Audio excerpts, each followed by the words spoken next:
There was an article by Brett Siegel of Clutch Points. I did a podcast on it this week, kind of, gave my thoughts on it, but I'm just going to paraphrase. So Brett had heard around the league, not from the Pistons side, but from other front office executives, that they feel that Jaden Ivey could be available for the right price.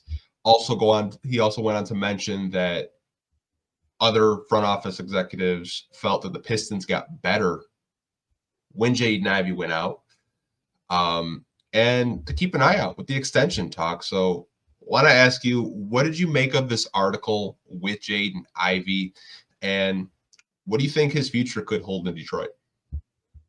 I mean, to be honest, nothing from this article really was saying anything that we don't already know. Yeah. We all kind of understand that Ivey, his future with the team is kind of up in the air right now, coming out after a season where the Pistons go and make the playoffs. They win 2 games in the playoffs, and Jaden Ivey isn't a part of that. He isn't a part of like the incredible second half of the season the Pistons went on.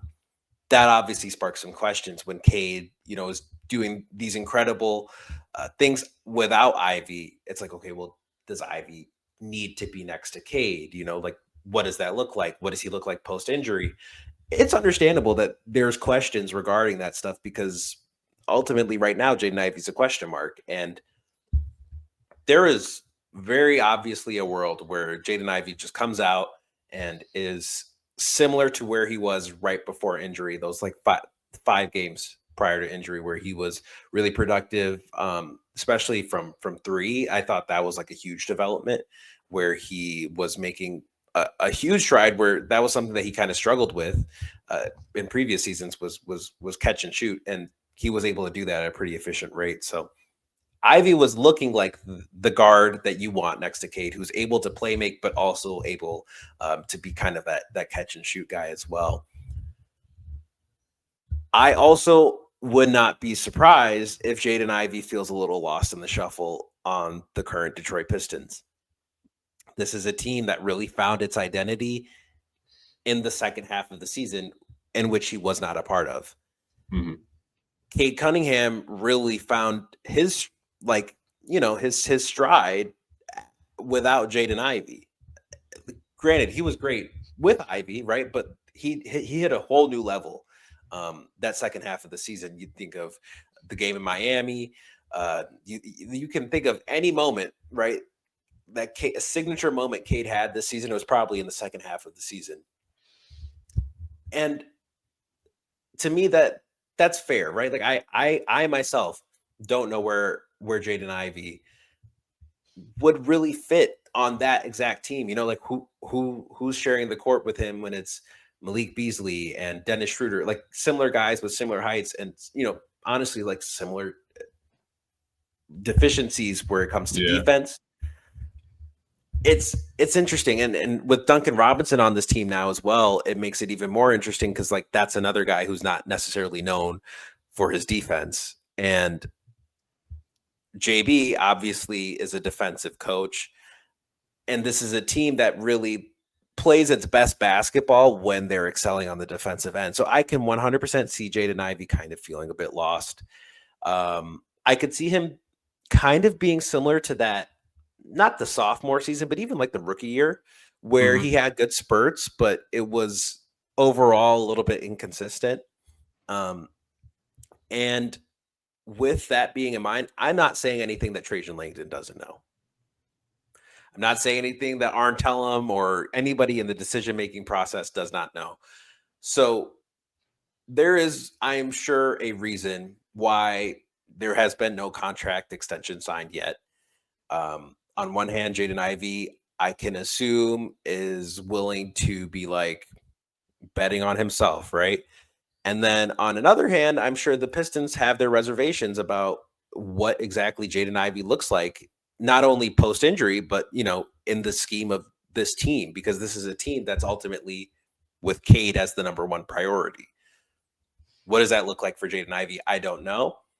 And I think if I were other NBA teams, I would 100% be at least calling Detroit, seeing what's going on there. If I'm interested in Jaden Ivey, because it seems like, from an outsider's perspective, if I was another NBA team, that like there might be a world where he could be available. Now, from the Pistons' perspective, I already know they're not really calling teams and saying, "Hey, we have Jaden Ivey for this or that." I feel the Pistons are very comfortable where they're at. Trajan Langdon isn't really the type of GM to go and shop a player, especially if he doesn't need to. Where I feel like right now the Pistons really are just comfortable waiting and seeing with Jaden Ivey. From other teams' perspectives, that looks like, he's available and we could get him, but I don't think the Pistons are really eager to move him. I think they're just really eager to see what the season produces. Yeah, everything you said is kind of like what I echoed a couple of days ago. And like, if you think about it, like Asar Thompson's minute restriction didn't get lifted until Jaden Ivey got injured at like that Orlando game. So it's just like looking down on like NBA.com and like minutes, like Cade Cunningham, Jalen Duren, Asar Thompson, Jaden Ivey played a whopping 5 minutes together last year. Like, dude, that's insane. Like, that's Yeah. honestly insane. Like, those are core guys that you drafted in the lottery that haven't played together. But to your point, like, I think there's going to be a lot of teams, obviously, zeroing on players you drafted that may or may not have contract extensions done. Jalen Duren, Jaden Ivey. Obviously, they have until October to get them done. Not saying that they have to get them done. They could go into restricted free agency, and you have about 6 teams with cap space that you could try to play with if the Pistons want to go down that route. But in terms of Jaden Ivey, I honestly think that there's so many questions still. And it's not really his fault, since he's gotten drafted. It's his backcourt has just not stayed healthy. I think there's a lot you could take into last year if you weren't a Piston fan or you were a front office executive, and you see Cade take just a whole nother leap and a whole nother step, and he's averaging 26 points a game, and he's playing with bench guys like a Malik Beasley, like a Tim Hardaway Jr. And they're like, Cade was averaging 26. So, Malik, when Jaden Ivey went out, was averaging like 16 points a game. Like, maybe they want to move off from him, which I think that's where a lot of this noise is coming from. I still think that they want to see if this backcourt can work, if they want to invest long term. And I think that's why a contract extension hasn't just gotten done. And I've kind of heard the same things you have. Like, I've heard that the Pistons are very high on Jaden Ivey. There's a lot of people in that building that love him, love his work ethic, love his character. But it'll be interesting to see this season, like, what does happen, if there are any moves at the deadline, if there are conversations about getting a deal done within the next, couple of weeks or so. But I don't really think there will be, just based off of last season and only playing 30 games. So, I'm sure the two parties probably have a figure in their head where they're comfortable with. And I think if, the Pistons offered him something substantial, he would already be signed and locked up. We wouldn't be having this conversation. Yeah, agreed.